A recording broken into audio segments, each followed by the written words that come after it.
Hi guys, स्वागत है आपका एक बार फिर से हमारे चैनल में। तो दोस्तों, CUET 2025 इसका एग्जाम डेट जो है आपका आ चुका है। एग्जाम कब है? 27 मार्च को जो है इसका एग्जाम होना है। ठीक है, तो अब जो है बहुत ज़्यादा टाइम बचा नहीं है आपके पास। फरवरी ऑलमोस्ट खत्म हो चुकी है। तो अब हमें क्या करना है इस टाइम पे, उस टॉपिक पे जो हम लोग डिस्कस करने वाले हैं। मैंने मैथ्स के इंपॉर्टेंट टॉपिक्स पे आपको पहले ऑलरेडी एक वीडियो बना रखी है, तो वो जाकर के आप लोग देख सकते हो, आई बटन पे मिल रही होगी।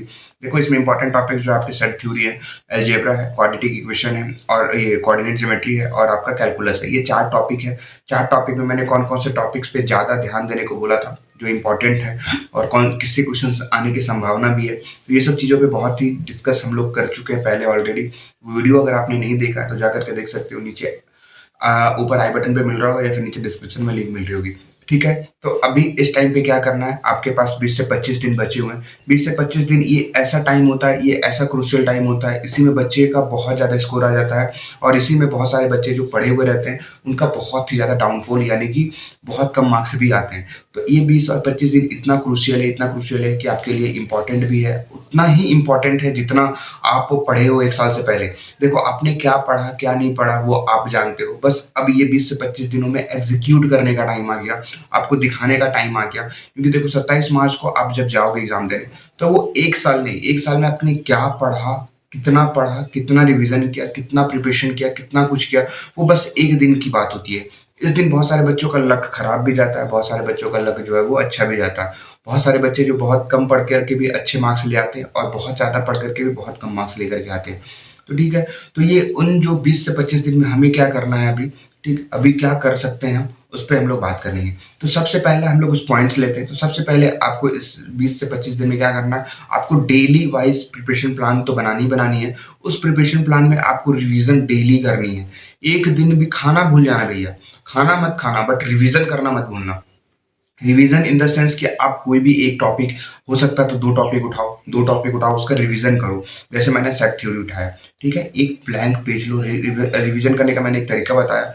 सेट थ्योरी उठाओ, एक ब्लैंक पेज लो, जितना भी आपने सेट थ्योरी में पढ़ा है यहाँ से लिखना चालू करो, जो भी आपके मन में आता है, यूनियन, डोमेन, रेंज।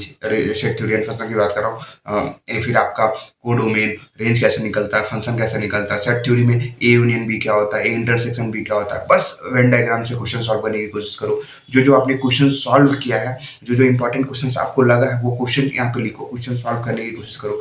रिवीजन बस इस तरीके से करो। रिवीजन में कम से कम 2 से 3 घंटे आप रिवीजन में दो।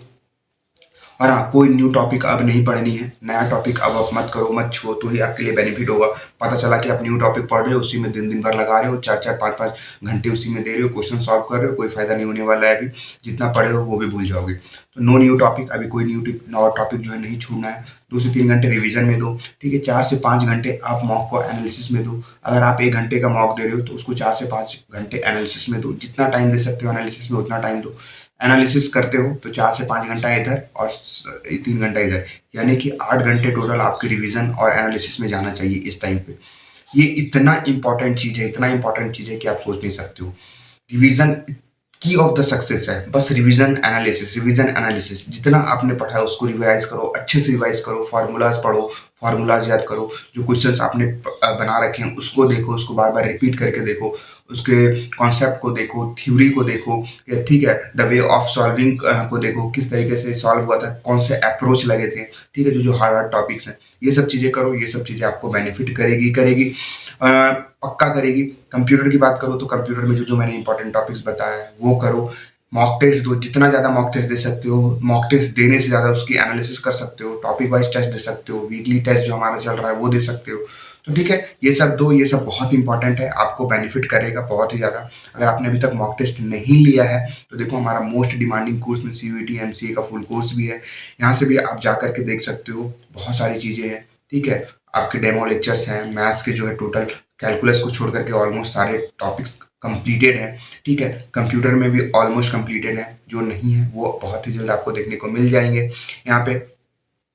फिर अगर मैं बात करूँ तो मैथ्स के टॉपिक वाइज टेस्ट है, लॉजिकल रीजनिंग के टॉपिक वाइज टेस्ट है, कंप्यूटर के टॉपिक वाइज टेस्ट है, बहुत सारी चीज़ें हैं, मॉक टेस्ट है। फिर CUET का अलग से हमारा मॉक टेस्ट भी है, तो आप वो भी जा करके देख सकते हो यहाँ पे, ठीक है। ये देखो CUET मॉक टेस्ट, तो ये भी आप जा करके देखो, समझो, कोशिश करो, ठीक। थैंक यू सो मच, मिलते हैं नेक्स्ट वीडियो में। तब तक के लिए आप इतना करो, इससे बेनिफिट होगा ही होगा। थैंक यू सो मच, मिलते हैं नेक्स्ट वीडियो में। तब तक के लिए आप ये जरूर से जरूर